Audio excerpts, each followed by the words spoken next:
প্রদীপ প্রজ্বলন হচ্ছে। প্রদীপ প্রজ্বলন করে দিচ্ছেন আমাদের প্রধান শিক্ষক মহাশয়, আমাদের প্রাক্তন শিক্ষিকা এবং আমাদের প্রাক্তন স্যার।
में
প্রাক্তন শিক্ষিকা শ্রীমতী পাপিয়া সরকার মহাশয়কে আজ শিক্ষক দিবসে বিশেষ সম্মাননা তুলে দিচ্ছেন বিদ্যালয়ের পক্ষ থেকে বিদ্যালয়ের মাননীয় প্রধান শিক্ষক শ্রীযুক্ত নির্মল মৈত্র মহাশয়। সকলে করতালি দিয়ে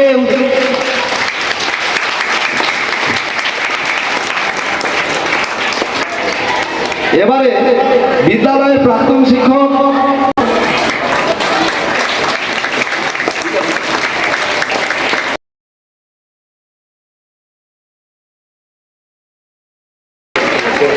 সেকেন্ড হয়েছে পরে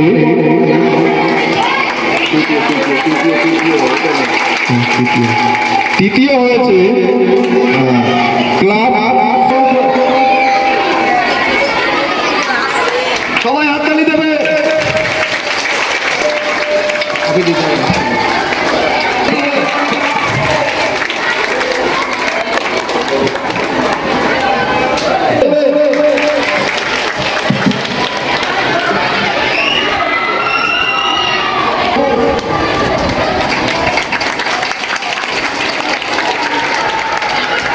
বাড়ির সম্মুখে পথে বসিয়া পা ছড়াইয়া বনমালী পরমানন্দে সন্দেশ আহার করিতেছে বয়স 7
পিঠে ছেলে পাড়ায় জুটেছে।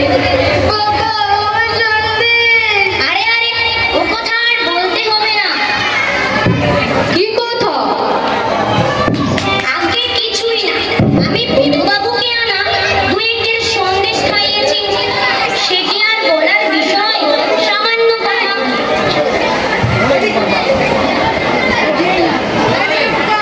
কি তোমার নাম কি বাপু? আগে আমার নাম তিনপুরি মুখোপাধ্যায়। ঠাকুরের নাম? ক্ষুদিরাম মুখোপাধ্যায়। তুমি আমার পরম আত্মীয়। ক্ষুদিরাম যে আমার পিসতুতো ভাই।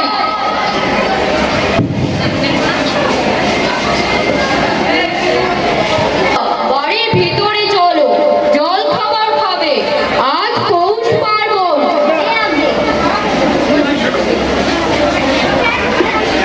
থেকো, কাল মধ্যাহ্ন ভোজন করে বাড়ি যেও।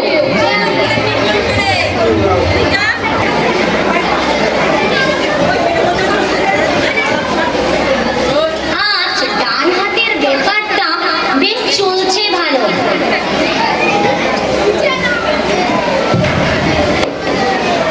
বাবা চুপ করে বসে থাকলে হবে না, এই চারখানাও খেতে হবে। যে আগে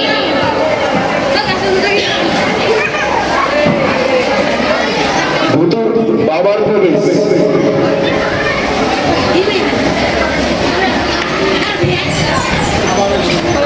কিও পাত খালি যে? ওরে খানাসকে পিঠে দিয়ে যা। বাবা খেতে হবে, এরই মধ্যে হাত গুটলে চলবে না। যে আগে পিসিমার প্রবেশ।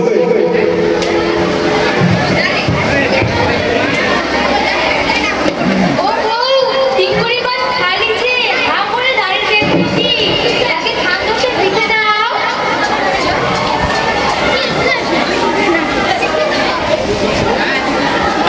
পিসিমা মশাইয়ের প্রবেশ। বাবু, তোমার কিছু খাওয়ার না দেখছি? দিয়ে যা, দিয়ে যা, এদিকে তো দিয়ে যা। পাতে খান সুন্দর পিঠে দে। তোমাদের মতো ভাষা আমার কিন্তু ভাষাও না। সবগুলি খেতে হবে। যে আগে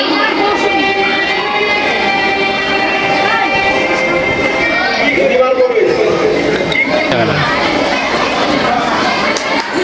দারুণ দারুণ।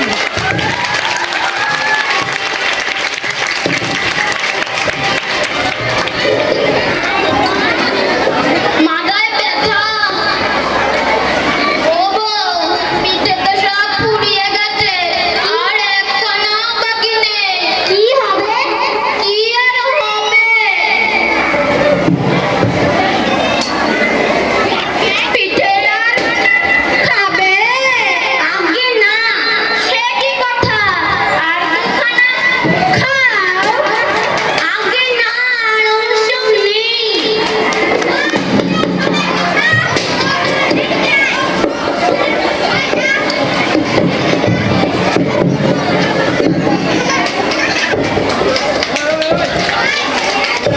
তৃতীয় দৃশ্য।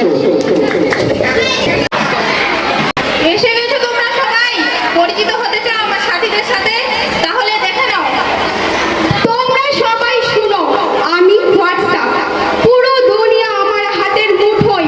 বাচ্চা বুড়ো জওয়ান সবাই আমার মাধ্যমেই কথা বলে।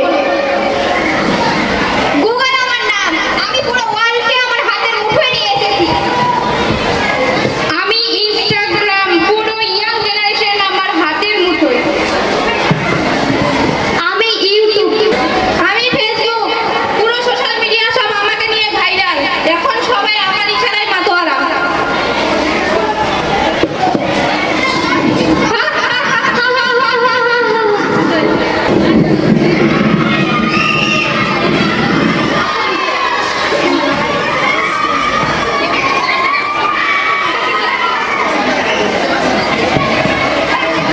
মা, মা, মা, মা।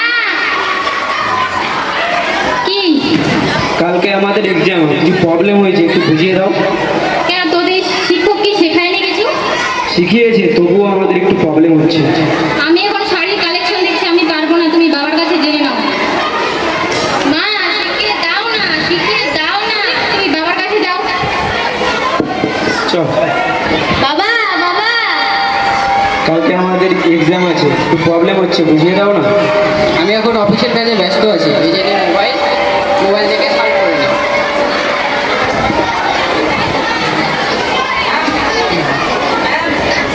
সারা জীবন তো মা বাবা ব্যস্তই থাকবে।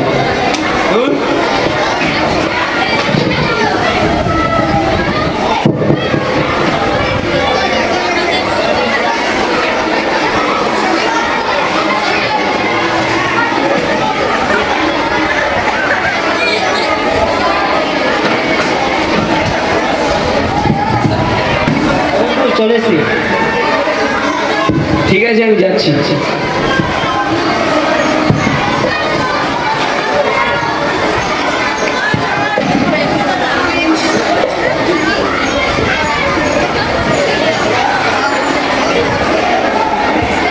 দেখো এই আমাদের আরেকটা শিকার চলে এসেছে আমাদের ফাঁদে। হা হা হা হা।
আসুন, শত ব্যস্ততার মাঝেও সন্তানকে সময় দিই। মোবাইলের অপব্যবহার ও মাদক থেকে দূরে রাখি আগামী প্রজন্মকে। প্রযুক্তির সঠিক ব্যবহারের মাধ্যমে এগিয়ে দিয়ে আমাদের এই সুন্দর ভারতবর্ষকে। শিক্ষক দিবসের মহা শুভক্ষণে হোক আমাদের অঙ্গীকার। ধন্যবাদ।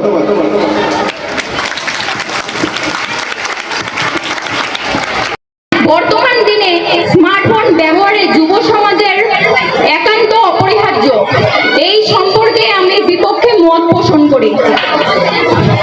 বর্তমান দিনে স্মার্টফোন ব্যবহারের সংখ্যা বেড়েই চলেছে। স্মার্টফোন এতটাই বেড়ে চলেছে যে একটি পরিবারে আগে 2টা স্মার্টফোন ছিল, কিন্তু এখন প্রত্যেকটা পরিবারে 7 থেকে 8টা স্মার্টফোন। এতটা ব্যবহারের কি দরকার আছে? তাছাড়াও এখন দেখা যাচ্ছে যুব সমাজের প্রত্যেকেরই হাতে তারা স্মার্টফোন নিয়ে গেমে মেতে আছে। গেম খেলা একটা ভালো পেশা নয়, তারা গেম খেলায় এতটাই মগ্ন হয়েছে যে প্রথম ধাপ, দ্বিতীয় ধাপ এইভাবে করতে করতে কত না কঠিন পর্যায়ে চলে যাচ্ছে এবং শেষ পর্যন্ত তারা এমন পর্যায়ে যাচ্ছে যে তাদের মৃত্যুও অনিবার্য। এমন আমরা সংবাদ পেয়ে থাকি অনেক গণমাধ্যম থেকে। তাছাড়াও আছে একটি ছোট শিশু যখন খাবার খাবে তখন দেখা যায় সে খাবার খেতে চায় না, তখন তার মা তাকে শিখিয়ে দিয়েছে কি ফোন দেখানো। স্মার্টফোন দেখিয়ে সে খাবার খেতে শেখাচ্ছে। এটা কি ঠিক? এটি কিভাবে শিশুটির মানসিক বিকাশ সম্ভব? শিশুর মানসিক বিকাশের ফলেই তো সে বড় হয়ে একটি আদর্শ নাগরিক হিসেবে গড়ে তুলতে পারবে। আমি এর বিপক্ষে মত পোষণ করি এবং স্মার্টফোনের ব্যবহারকে কমাতে বলছি এবং স্মার্টফোনকে বাতিল করার অনুরোধ জানাই। ধন্যবাদ। বর্তমান দিনে চলার পথে স্মার্টফোন যুব সমাজের একান্ত অপরিহার্য অঙ্গ। আমি এই বিষয়টির পক্ষে আমার মত সমর্থন করছি। বর্তমান দিনে স্মার্টফোনের ব্যবহার অতিরিক্ত বেড়েই চলেছে, এটা আমরা সবাই জানি, কিন্তু সেটি শুধু খারাপ বিষয় নয়। স্মার্টফোন দিয়ে আমরা অনেক ভালো কাজ করতে পারি। ইন্টারনেটের কোনো তথ্য বের করা, কারোর সঙ্গে সহজেই যোগাযোগ করা ইত্যাদি বিষয় আমরা স্মার্টফোন থেকে পেয়ে থাকি। যেমন কেউ যদি ইংল্যান্ডে থাকে, তার সঙ্গে আমরা যোগাযোগ স্মার্টফোনের সঙ্গে সহজেই করতে পারি, বা আমরা তাকে ভিডিও কলিং এর মাধ্যমে দেখতেও পারি। বিদ্যুৎ, আমরা জানি যে বিদ্যুৎ আমাদের জীবনের অপরিহার্য অঙ্গ। আমরা জানি যে বিদ্যুতের কোনো তার ফল্ট হলে সেটাতে কারেন্ট শক লাগানোর সম্ভাবনা আছে। তাই বলে কি আমরা বিদ্যুৎ ব্যবহার করি না? অবশ্যই করি। স্মার্টফোনের খারাপ দিকগুলি রয়েছে, তাই বলে কি আমরা স্মার্টফোন ব্যবহার করব না? অবশ্যই করব।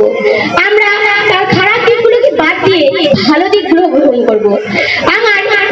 আমার পক্ষের বন্ধু বললেন যে স্মার্টফোন আমাদের যুব সমাজে চলার পথে একান্ত অপরিহার্য অঙ্গ। এই বিষয়ে তিনি বিপক্ষে মত পোষণ করলেন, আমি তার পক্ষে মত পোষণ করছি। যেমন তিনি বললেন যে ছোট একটি শিশু সে খাওয়ার সময় মোবাইল দেখে, অবশ্যই, কিন্তু সেটাকে নিজেদের সতর্ক রাখতে হবে, তার পরিবারকে সতর্ক হতে হবে যে তাকে স্মার্টফোন আমি দেব না।